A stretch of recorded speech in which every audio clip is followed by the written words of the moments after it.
Palo Alto studio connecting Silicon Valley and Wall Street. I'm John Furrier, hosting the CUBE here with Dave Vellante, my co-host.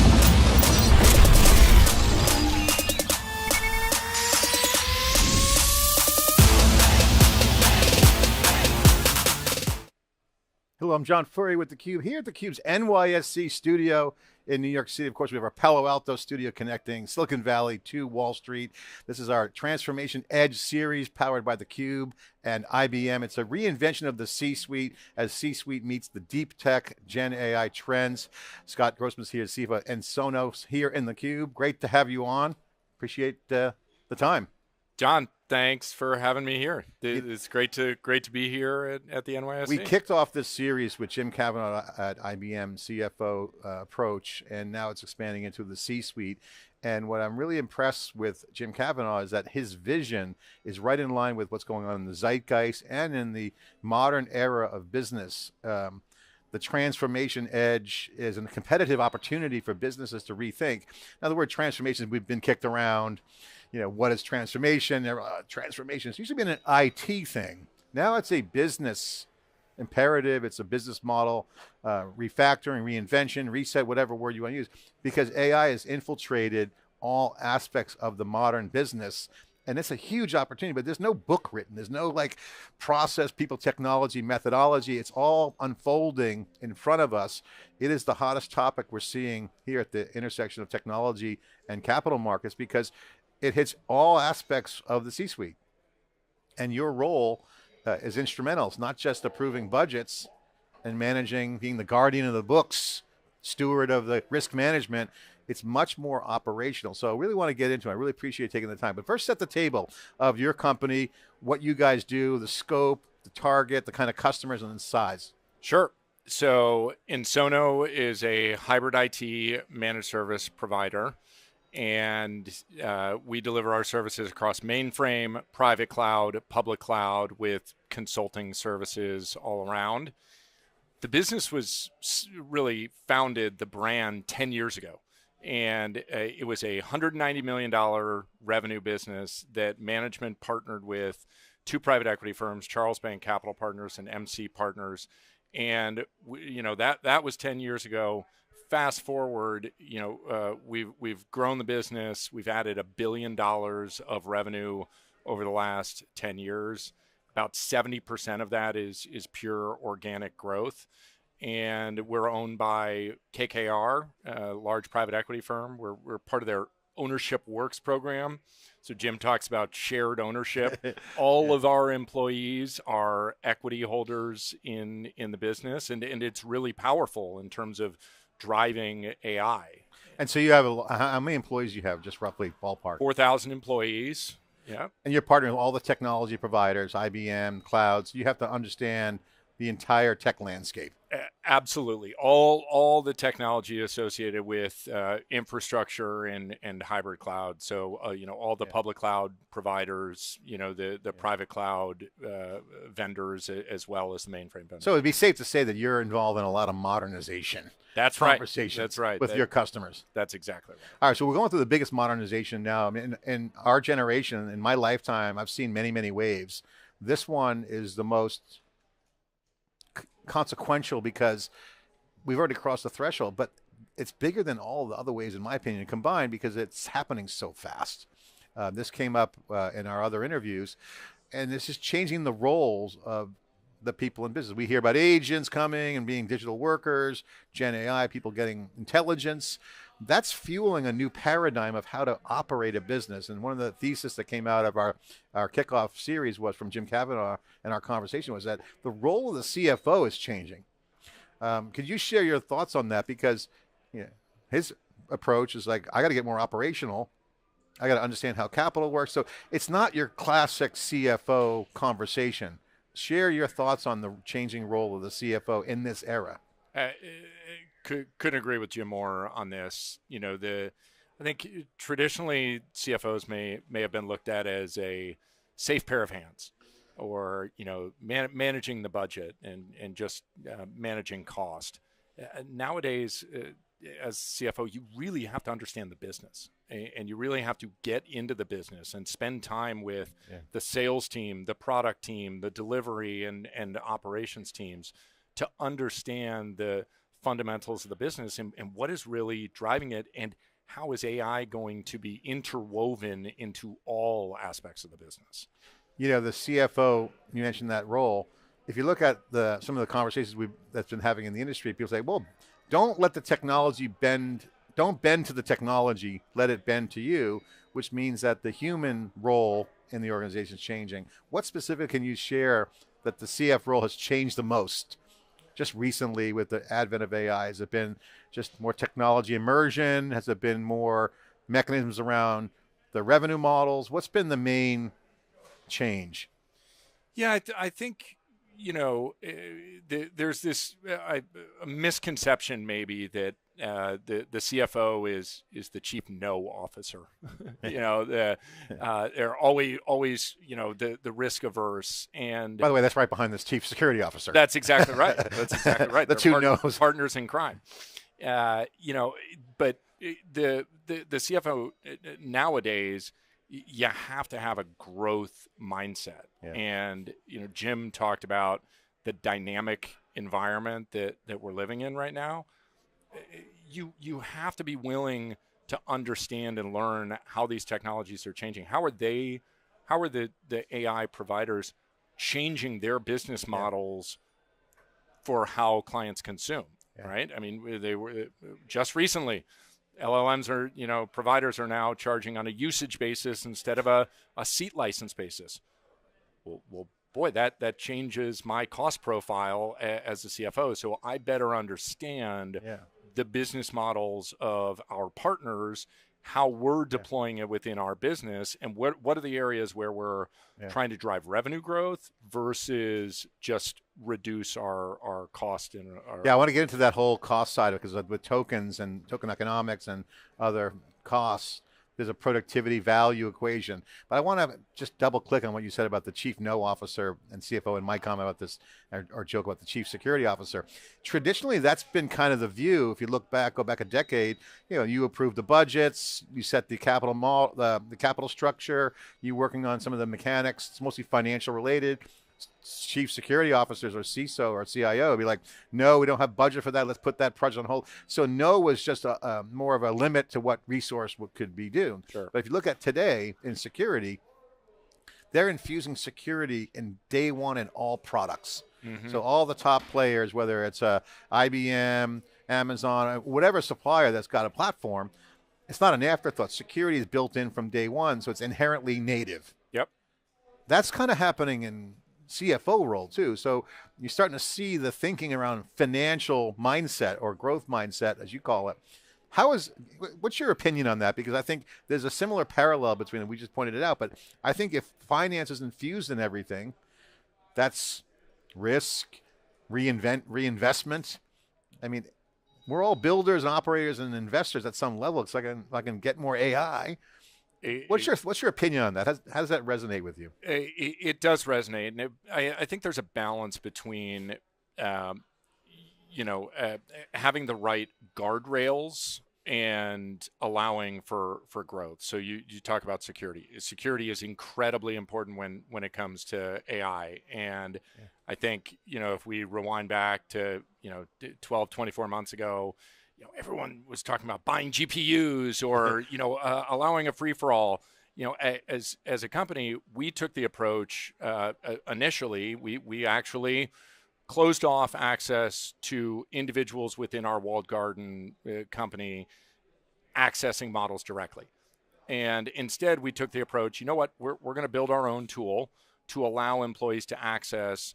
Because, you know, we're concerned about the security. We need to do the work. We develop, and the data's your jewels. The data's our jewels. We developed AI policies. We brought this up very early as a topic with our audit committee, and they were incredibly appreciative for us being forthright around this, because a lot of this we didn't know, and so, you know, it wasn't we were saying no to AI. We allowed all of our internal teams to develop, but, you know, to have to just carte blanche give all 4,000 associates. We wanted to take a disciplined approach. And people who didn't do that and take the governance approach and kind of look at the audit, some of these things that are mechanisms, not really drivers, but they're mechanisms or guardrails, are more productive. You're seeing a lot of people out of control now with just all this unforecasted costs coming in from the tokens, from all the AI. And that's like security. If you get hacked in a security breach, that puts the company at risk. Same with financial controls. That's right. So how do you think about capital allocation more broadly? Because you're starting to think about fueling the business. Revenue becomes a target, not just cost. So as allocation comes in, Jim pointed this out, when he got optimized on allocation, things popped. How do you think about that concept in the era of AI? Do you have a discipline? Is there a best practice, or is there an approach? You're figuring it out. We're all learning every day, every week, every month in this world. We look at how much free cash flow we want to invest back into AI, and a lot of it came down to the cost of inaction. And I think a lot of companies are stuck in the mud. How do I take that first step? And, we took that first step 2 years ago, and we hired a VP of machine learning, a gentleman that ran data centers for Meta. And he went through explosive growth at Meta where they 13x'd the number of devices with only 4x the number of people. And, when we brought him on, we didn't necessarily know. We had a hypothesis for we wanted to drive towards a more proactive approach with our clients. But, we didn't have a playbook for, this is what an AI organization is going to look like, or our VP of machine learning is going to become our chief AI officer. So we've certainly learned along the way, but I think the first step for us was making that technology higher, and it's an important one. You talk about the role of technology for the CFO, because now when you have revenue targets, which is a metric and business, it's a financial metric. Sure. A lot of the AI projects we've been covering and documenting has been revenue generating. And a lot of the success coming out of this AI wave is, cost efficiency and productivity, certainly they're there, but it's not a cost takeout objective. The smart money's going in looking at, okay, where can we apply some of this automation and AI to drive revenue, which is direct proxy to customer satisfaction. Yep. So what's your thoughts on the revenue side of things here? Yeah, I think the revenue side is incredibly important. And I think companies that are just thinking about, how do I automate and reduce cost, I think ultimately are going to lose out in the long run. And what we've tried to think about is, how do we incorporate and integrate AI into the fabric of our service model? I think the traditional MSP model was react, repair, mitigate, and we're trying to move to more of a predict, prevent, and optimize. And we're doing that by using 10 years worth of data around incidents, changes, migration, outages, and we've built tools on top of that data to drive our revenue growth. This transformation edge concept really comes down to revenue, competitive advantage, durability. That's the holy grail, right? So how do you look at that piece of it with AI as a CFO? Now you're doing a lot more operational discipline because you have to instrument the business model. That is revenue. Absolutely. That, again, proxy for a lot of things. What you sell, the value you create, how you deliver it to customers, the leverage you get out of that. It's a financial equation. Absolutely. But it's grounded in operations. Yeah. How do you think about the AI equation for that? I think about other technologies. We talk about public cloud, and when the public cloud burst onto the scene, it was, oh my gosh, this is going to lower my cost to operate my existing environment. What the folks that ultimately won in public cloud recognized is that the incremental marginal cost to develop new applications, drive new revenue, that they were able to win. And again, I think it's very similar in the Yeah, and if you lean into it, you can get advantage, but you can't be. It's not for the faint of heart. No. Early days of cloud was a risk. I remember talking to the Netflix folks. They were like, a lot of people were like, why are you going all in on Amazon Web Services? Turns out they can get better leverage. And the person who led the project said, I can teach a developer how to run operations in the cloud, but I can't teach an IT person how to code. And that became the DevOps movement. Sure. We're starting to see a similar pattern with AI where it's easy to teach a business person how to run AI than to have someone become and run a business. Because again, you have this kind of business intersection with the deep tech. Yep. The old days was, I leave that decision to the head of IT, CIO, but now it's much more of a different talent makeup of a teamwork. I think Jim calls it teamship, teamwork and partnership. Yeah. But that's kind of relevant because it's easier to teach someone business AI than having an AI person learn the nuances of capital allocation, risk management. So this is a kind of a business DevOps wave. Yeah. What is that? What's your reaction to that?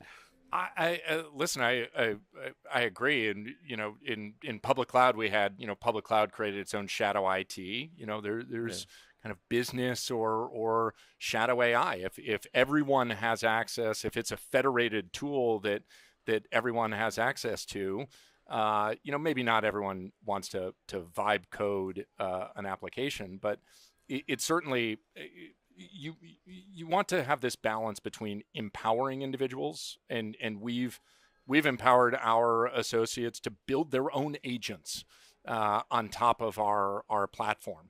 Yeah. And by allowing individuals to see the power of the technology, it's certainly gotten them more excited. How has that changed the talent culture equation?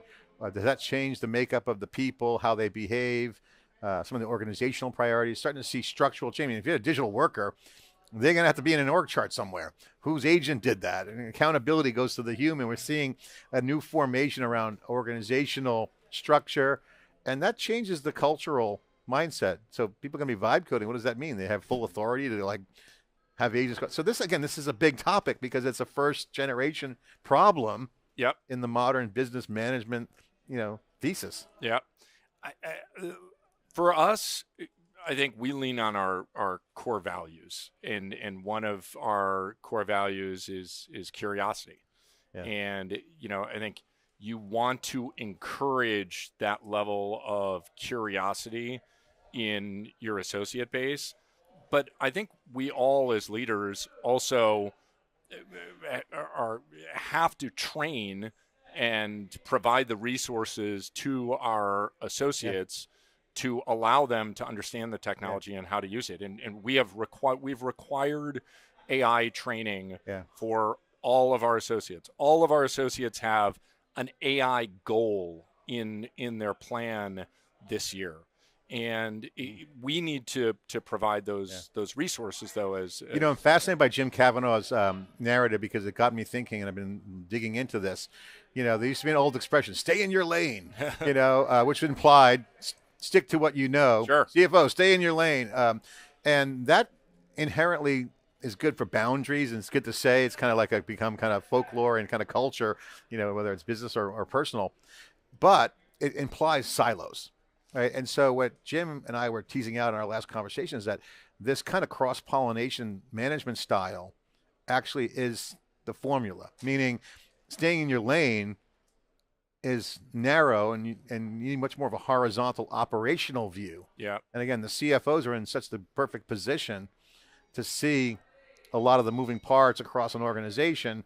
And I think in the past, my opinion, not Jim's, but he probably might have the same opinion, is that the technology was tech people in their lane, but now technologies come into the organization, so it's in your world. Yeah. So how do you look at that? Because if that's true, if you believe that to be true, then you say, okay, great, then you're really kind of a technologist too. That's not just a CPA, or actually you're not a CPA. And we talked about it before on camera, but this idea is kind of just a game changer because it takes that stay in your lane concept off the table. Yep. Cross lanes. CFO is talking to the CHRO.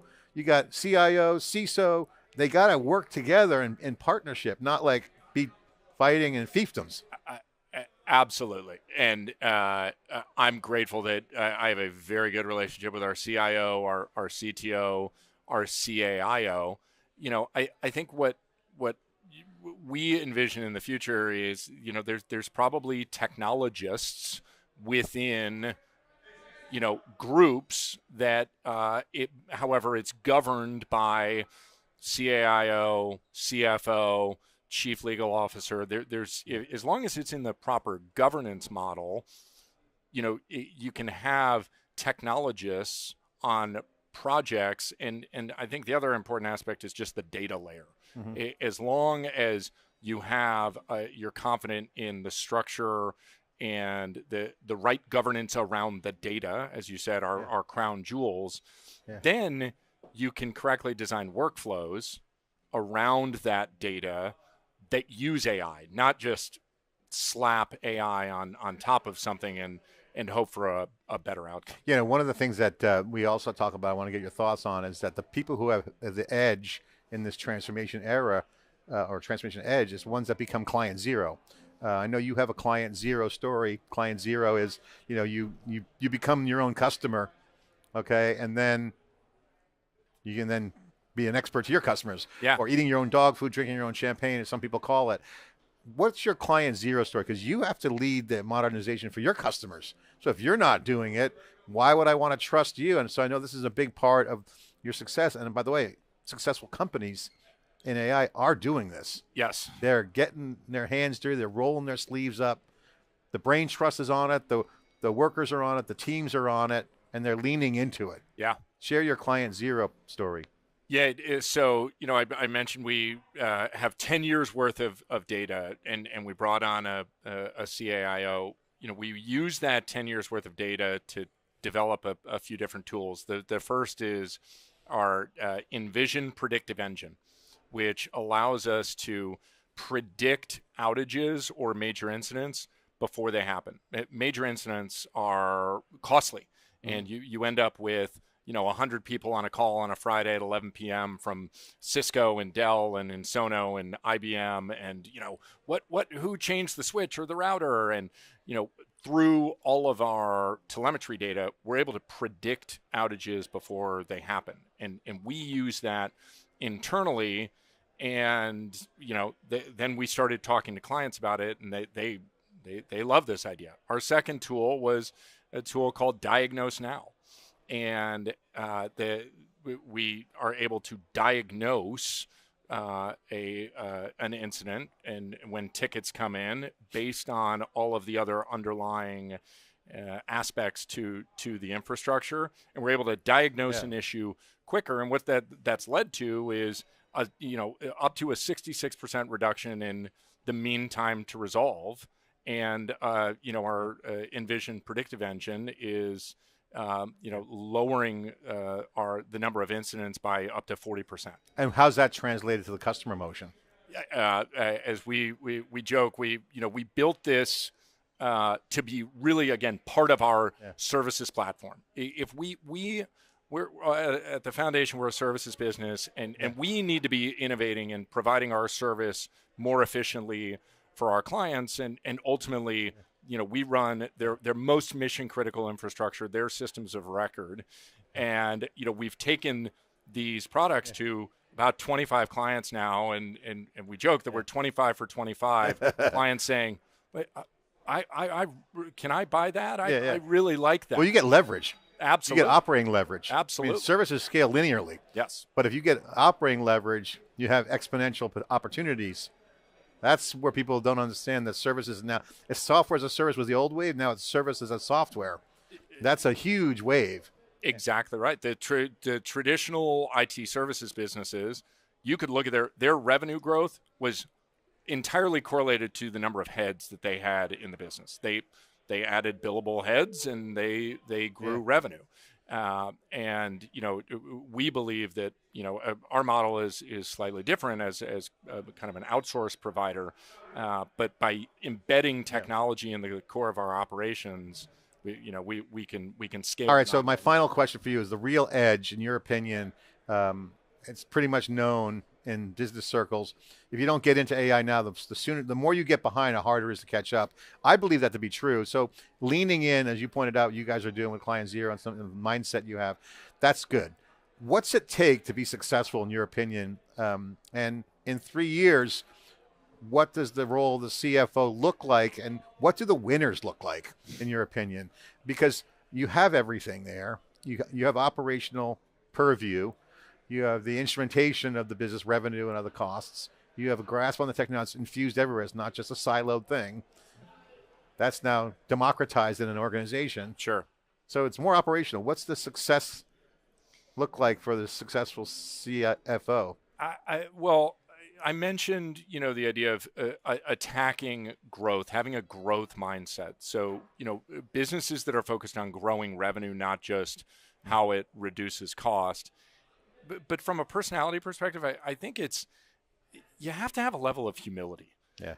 In this environment, it is changing so fast, and there is so much that I don't know. I love talking to you and Jim and learning from others about how other companies and my peers are deploying the technology. You have to be humble enough to understand what you don't know. And then you've got to have the courage. You have to have courage to say, you know what, not every AI project is going to have a defined ROI. We may not know how to calculate the token costs, but we believe what we are going after here is core to a differentiated approach in the market, and is ultimately going to be a competitive advantage. And you guys had a good approach with handling the on-prem token, but token economics, there's a lot of hidden costs underneath the water, or the iceberg, as the old expression goes. Because if you have agents deployed and something happens, it's not about the token costs, it's consequences that can be quantified. Absolutely. And so this is where I think the CFO has got a unique perspective. And just your thoughts on token economics, out of control right now, reining in the chaos, managed chaos, or totally chaotic? Well, John, as a a recovering investment banker and investor, we love putting numbers, key variables into models, and when you have a per seat cost, it's very easy. I know it's $100 a month, but with tokens, it's just difficult. How many words are in this prompt or this query, and how do we calculate that? And then what is the return that we're getting from that? And how does that compare to an actual FTE versus the tokens generated by the agent that we have in our org chart? I was talking to another CFO, a business leader, and he had a very simple thing. He said, hey, if the price of the AI is more than the human in the role, then it's not worth it. Yeah. And it was very pragmatic. I'm like, well, that doesn't make sense. But when you think about it, he's right. Because that's the metric. Did I get productivity? Cost gain. Yeah. Or are you going to require a discount for that? Is there going to have to be a discount on the tokens vis-a-vis the human because of aspects that we simply don't know about? Scott, I really appreciate you coming in. Thanks for taking the time. I guess I'll give you the last word. As you look forward in your role, you guys have a plan. What are you optimizing for? What's your focus right now? Where's your head at? What's on your to-do list? What are you optimizing for? I think it goes back to just the core pillars of our growth, which is, there are 3 pillars. It's associates, clients, and technology. And we have to keep all 3 of those in mind. We have 4,000 associates. We have 250 enterprise clients, and we have to know what's next. We call that the technology pillar, be what's next. We need to be what's next for our associates. We need to be what's next for our clients. Because if the benefit that we have is we're small enough to be nimble. And I think our clients appreciate that. Our associates appreciate that. And so we're able to adapt to the technology as and your transformation edge would be, if I finish the sentence, the transformation edge is blank. Making it all work together. What's the answer to that? The transformation edge for really Ensono is how we pull those three strategic pillars together and deliver outstanding service to our clients. Well, we're certainly integrated. They'll stay in your lane, silos. These are the trends. You're seeing the same pattern over and over again. Silos are bad. Integration among teamwork is big. Agents will be a big part of that. Congratulations on your transformation. Thanks for coming on. Thank you. Our Transformation Edge series. It's great. Appreciate it. I'm John Furr with theCUBE, watching the Transformation Edge, produced by theCUBE and supported by IBM. Thanks for watching.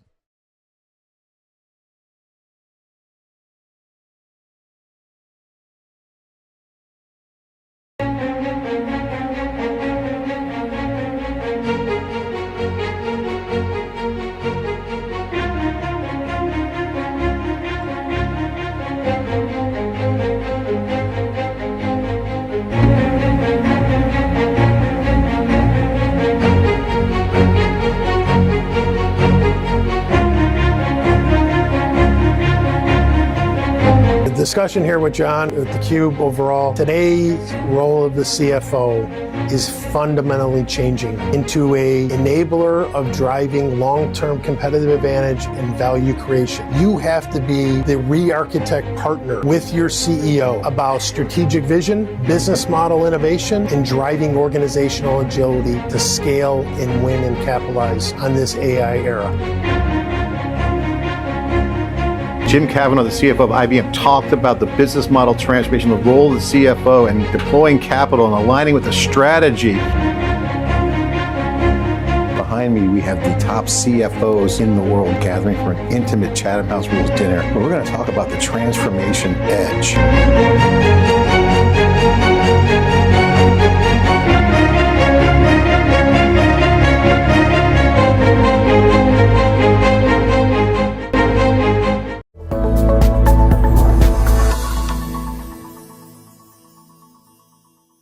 I'm John Furrier with theCUBE. Here at our NYSE CUBE studios, of course, we have our Palo Alto city connecting Silicon Valley and Wall Street. This is the Transformation Edge, a C-Suite reinvention series hosted by theCUBE and IBM. Guest here, Jim Kavanaugh, CFO of IBM, kicking off session 1, reinvention of the enterprise, the CFO Edge. Jim, thanks for coming into our studio. Very excited to be here, John. Looking forward to the great discussion. It's quiet here, the market's closed, busy day in the green, so market feels good. But the ongoing role of the C-suite has changed with AI, and this series is going to talk about the transformation edge that senior leaders will have as they look at their business models. And as CFO, you've been very aggressive, very proactive, intentional about your strategies in your company as CFO. So I guess my first question is, as we look at the AI opportunity, the role of the CFO is taking on a bigger and more cross-functional position in its role. What is the role of the CFO these days? And let's talk about that. Well, great place to start, just given what's happening with, I always say one word and how you define this economy we're operating in, and that is dynamic. Dynamic from a CFO perspective is a very challenging environment, but a very opportunistic environment. And I should have started, I've had the privilege of being the IBM CFO for 9 years now. I'm coming up on almost the longest standing tenured CFO of IBM in a 115-year history. But I have seen a dramatic shift in the role definition of what a CFO plays here today. And I use terminology, and allow me here a minute, that a traditional CFO role, I call a guardian of stability. When I entered the role, that was the predominant role definition and leadership characteristic style. What does that mean? That means what you would expect: fiduciary responsibilities, balance sheet preservation, liquidity management. I like to say controllership of risk. Today's CFO is fundamentally different. I like to call it, you have to be an agent of transformation. Because what is the role of a CFO? Role of a CFO is you have to be focused on creating long-term sustainable competitive advantage and value creation. And underneath that, John, you might ask, well, what does agent of transformation mean? What is the day in the life of a CFO? And I would tell you, it's a fundamentally different mindset. And I put it in 3 buckets. Number one, and this is how I try to drive our organization in IBM. One, a CFO has to have strategic vision. What does that mean? Source of new growth, source of new opportunities, source of new value creation. Strategic vision about where this market is going and how you can compete and win. Second, you got to be able to enable business model innovation. That means portfolio optimization, capital allocation. That means how you build moats, how you leverage ecosystems, partnerships, platform-based models. And it's also how do you drive enterprise productivity to free up financial flexibility to invest. And the third, very important, is organizational agility. How do you enable an organization to operate with speed, with velocity, to create value and long-term competitive advantage? So at its core, I like to say business acumen. What does that mean? Translate strategy and execution, insight into action, technology into value. That's what we try to do at IBM. You know, and the times have changed. We're seeing velocity as a very key word. Another key word that comes out in these events and the coverage of theCUBE is unification. Yep. And when you look at velocity and unification, you also have technology disruption. And the role of the CFO is instrumenting the business model, the company. I mean, it's the numbers. It's like the architect who draws the building up before they build it. Yep. But you got to have the business strategy matching the financial strategy. Okay, I learned that in business school, it's common sense. Apply that to AI, because now AI is driving a lot of opportunities. I'm sure there's a lot of debates inside IBM. You guys have successfully transformed, if you look at just the performance of IBM, just by the numbers, really strong. I mean, Arvind, his North Star from day one, hybrid cloud, the strategy, not a lot of, no zigzags. I mean, yes. So now as the CFO, your job is to instrument that, build the architecture, and then execute. So take us through, okay, how that operates in the world of AI. Yeah. How does it work? Well, who's involved? Multiple Absolutely. stakeholders. Absolutely. It's not just run spreadsheets and do earnings. No, not at all. Like we said, the changing role of that CFO, I like to say the CFO today sits at the epicenter of how you run the company. How do you bridge, to your point, the strategic vision? At IBM, it's a hybrid cloud AI, quantum-based, high-value innovation technology company. How do you bridge that to the financial investment thesis to our shareholders overall? The interlock of that is the operating model, and that's where the CFO has to spend his or her time overall. But I would tell you, John, I've learned over the years, there's been a handful of what I would call characteristics in an AI era that define leadership CFOs. And I'm always watching people, and what drives me is intellectual curiosity. Yeah. I think learning and education are indispensable around, and to drive professional growth is what drives me overall. But a couple things just allow me to talk about what I've seen, to the heart of your question, in this today about AI. One, a CFO has to move from a functional partner, which was what the traditional was, to a re-architect of the vision of a company. Great CFOs that are able to co-architect with the CEO as that partner, the AI vision, strategy, and business model, I will tell you they will shape markets and they will create new sources of value. Second, you have to move out of pure financial management, your point about literacy of financial management, and how do you create enterprise value? That is what's the most important role of a CFO: capital allocation, portfolio optimization, enterprise productivity to free up investment capability. That defines leadership roles in CFO. Third, might surprise you a little, get out of the auspice of controllership or control or risk aversion into how do you take prudent, smart risk, and how do you create a performance organization? And that is today AI governance. Why? Because the CFO's got to be at the core of that. How do you scale mature, get value realization, and get ROI out of your business overall. And finally, inside IBM, we've been changing the operating model, led by a CFO overall, of how we get away from siloed models into integrated intelligence. How do you capitalize on 280,000 IBMers around 175 countries on that stated purpose and mission of hybrid cloud and AI from Arvind, so that everyone understands their purpose mission? That requires leveraging data centricity, that requires us creating data into insight and value, that requires us to take technology and create value out of it. So it's a very, you can tell, it's a very exciting time for a CFO. Yeah, I really love your vision because you mentioned speed. The old expression for the big companies was they move like an aircraft carrier. They got to make a turn. We should operate more like a battleship, be faster. And also the market's changed. And one thing we've seen with the success here at the NYSE with theCUBE and their NYSE Wired program is that technology and capital markets and finance are now intersecting because technology is the market. And I know you play football, you mentioned that, so Vince Lombardi had that famous quote, judge someone's success by the field that they play on, or something to that effect. Yes. Meaning, some people don't even know what game they're playing. Absolutely. Talk about that dynamic, because if you don't know what you're playing, yes. Okay, and if you got to have capital markets, you got to have that finance, you got to have that growth capital, you got to have the technology. Technology plays a huge role. So my question for you is, as a CFO at IBM and to other CFOs that are watching, what game are you playing?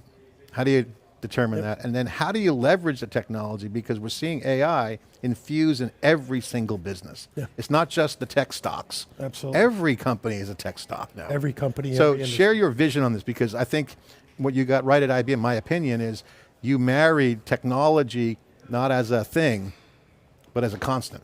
Absolutely.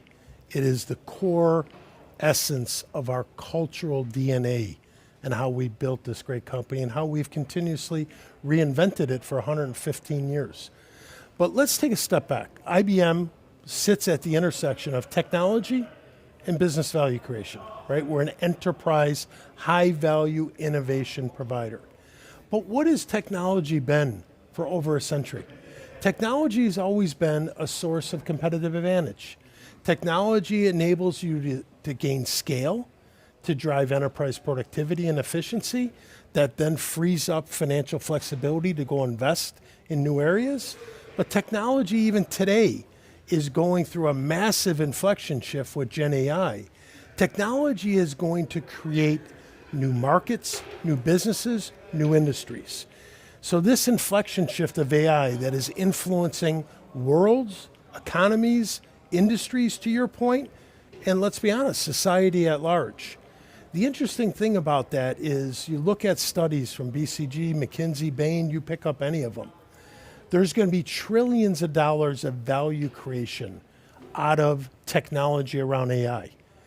But unlike other technological inflection shifts that have happened over the last 100 years, only about 1/5 of that is productivity. Yep. 4/5 of that is going to be new markets, new businesses, new sources of revenue, new sources of competitive advantage. So companies like IBM, and I would argue every industry, to your question, have to figure out what is the future of the enterprise? What is the future of work? Where is your source of competitive advantage, and how do you leverage technology to disrupt or to capitalize on your moats, your incumbency positions, and your platforms to go scale? Within IBM, you and I talked a little bit about my I framework. Yeah. Let me use this as an example. Yeah, explain that. It's a great use case. Let me use this as an explanation. As we were embarking, and by the way, we've been investing in AI for decades now, right? The explosion became a scale of inflection at ChatGPT at the end of 2022, but we've been investing in AI for decades overall. Now we had to figure out inside IBM, one, we provide a technology stack of commercialization of AI, everything from models to data to platforms to our agents and systems to orchestrate, as you know quite well. We also provide a consulting advisory practice to help clients go scale it. But we had to figure out inside IBM, how do you mobilize 280,000 people around the world about what AI means to our purpose, to our mission, and how we capitalize on that. And out of that, we created this I framework. What is it? Many people would understand for decades the normal T-shape skills and development learning. I believe in the I framework, the STEM is deep domain. Domain knowledge, whether that's supply chain, finance, HR, legal, you name it. Domain knowledge is always going to be required because it's how you fundamentally run a company. The top part, read it, the stems, the branches off of that is technology. These two are infusing together. The bottom, which I think is the differentiator, is what I love to call, back to my athletic analogies prior to getting on the show here, is principled leadership, inspired followership, ownership mentality, the systemic thinking, grit, growth mindset. How we take this I framework and mobilize 280,000 people about how we can enable and drive that within our client base to help clients scale AI, implement AI, and get value realization out of AI. We're doing that inside IBM. We're disrupting ourselves, so that's what's becoming exciting. Yeah, and by the way, that I framework, I would say I can point to 2 examples I covered personally, 3 examples, including IBM, but the 2 other non-IBM examples would be Amazon Web Services. They had first principles on their vision, working backwards, et cetera, but they were horizontally scalable and domain specific, the apps. NVIDIA is another one. They just recently talked about being horizontal, but having domain specific AI, libraries, et cetera. This idea of domain experts is the common thread, that the value of technology, okay, is horizontal, or in your case, the stem of the I. Yes. And the domain drives it all. I mean, the technology I meant, the domain is there. The role, talk about how you see that, because now with AI, with coding, humans getting augmented with intelligence. Yep. The velocity is coming in super fast. I was just coding when Claude Code this morning, not to admit what I do in the morning. You got to open me for breakfast. I was coding an app with voice prompts. Yes. So coding is going to be, I won't say commoditized, but it's going to be just general purpose. But the unique knowledge of the individuals are the superpower. Talk about that role have used in AI specifically, because there's a lot of debates around, I'm afraid of AI, but people love AI. Some people say, master AI for your next job. What's your view on this? Because I think AI is going to drive human intelligence with assistance. Yes. How do you see that? And how do you talk about that to your employees and your staff? Yeah, it's a great question, and it's something I have a very strong point of view on this, right? One, this is going to be the most powerful inflection shift that I've seen, let me personalize it, in my career around the agentic AI era. Around that, John, comes an important responsibility for companies, for worlds, for economies, for industries, to ensure that we responsibly and ethically scale this technology in the most proper manner for common good about how we get value and how we get the leverage of what technology is.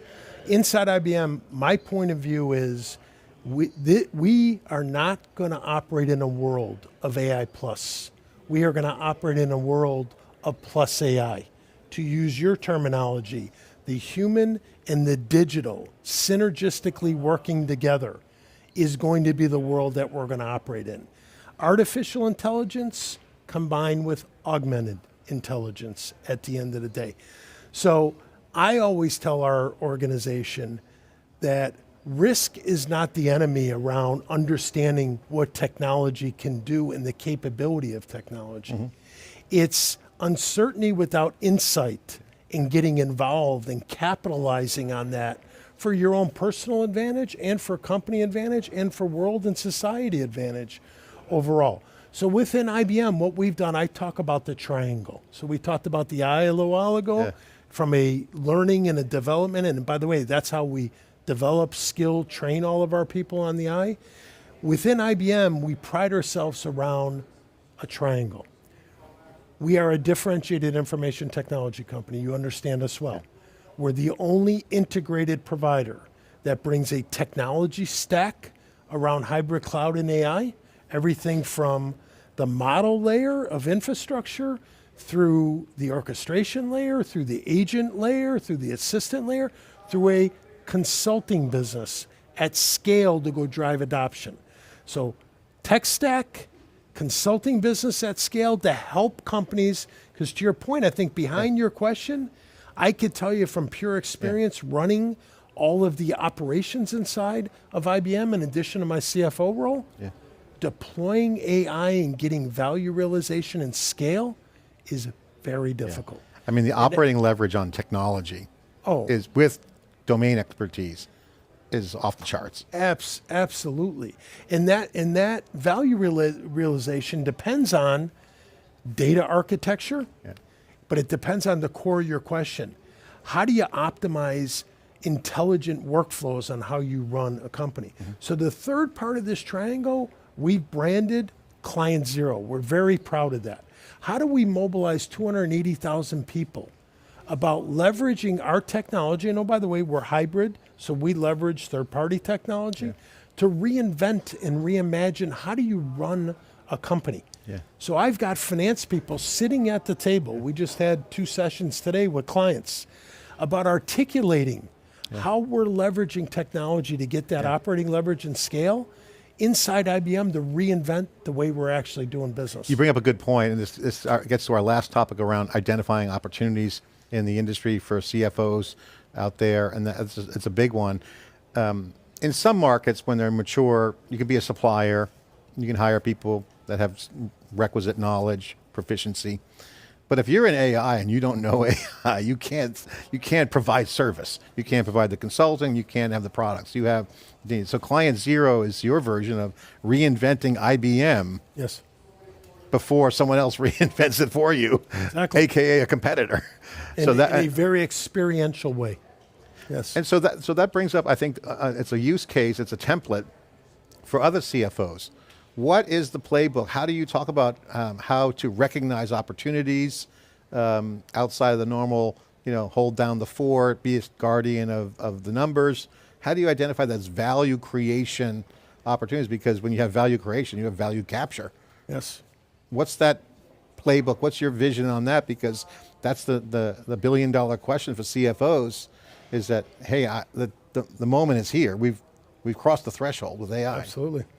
What's your vision on that? Great pace to kind of go full circle to this interview where we started with the role of the CFO and now concluding with the core of what did I say earlier?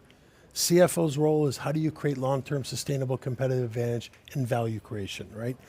When we go back to what we talked about up front, which I think was very engaging, I talked about this agent of transformation. I talked about strategic vision. I talked about business model innovation. I talked about organizational agility. I'm probably going to surprise you here a little, but I talk to CFOs all the time, great peer network. I think the biggest risk for a CFO is optimizing for stability.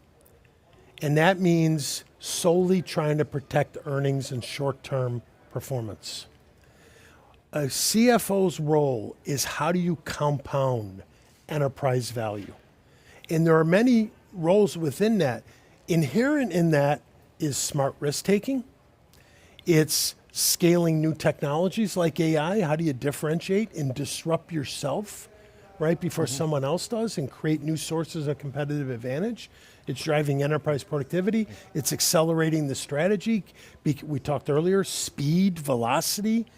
Hey, time to market is advantageous and it creates first mover advantage. There's a premium and a multiple to that. But underneath it, what are a couple ways that I always talk to CFOs? One, let's start with the most easiest discussion because every CFO thinks, which is correct, most important role is capital allocation. I always say that's where value is won or lost, right? Give an example. I'll give you an example. We got into the 115-year history of IBM. We got into trouble when we missed markets. We were deploying capital in many fragmented ways, and we couldn't optimize where we were making that capital investment bet to where we thought the market was actually going to go at the end of the day. Flip side, back to your smart bets. Exactly, smart bets, smart risk bets. On the flip side, on the positive side, I was on the job 3 months. We took the largest software acquisition in the history of the industry, Red Hat, to our board to strategically pivot this company, right? So I'll come back to that point in a minute. But capital allocation, that's where value is won or lost. If you can build, and that's the beauty with Arvind about you talked earlier about the focus of IBM, hybrid cloud and AI. If you can align and concentrate your capital allocation where it aligns with strategic fit, synergistic value, with obviously an attractive financial profile, you can create significant value. Yeah. And as a CFO, I always talk about a flywheel, a value creation flywheel.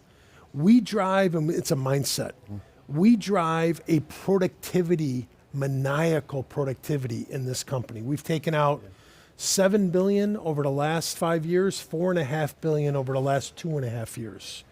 Why is that important? Every dollar of productivity at our capital structure creates $3.5 of financial flexibility. Think of how much firepower of growth differentiation you could create. The second thing and the last thing, I'll wrap up with you, and this might surprise you too. I come with a different mindset. I always tell Arvind from day one, prior to even Arvind becoming the CEO, because Arvind was the architect behind Red Hat when he ran software. I have always viewed, how do you leverage the balance sheet and use debt strategically? Many traditional CFOs would focus on balance sheet, capital structure, liquidity, extremely important. But you know how this industry runs, risk reward, right? Yeah. Back to the Red Hat example, right? We have, over the last 5 years under Arvind's leadership, we've doubled our organic R&D. We've acquired 70 companies in addition to Red Hat over the last 6 years. Yeah.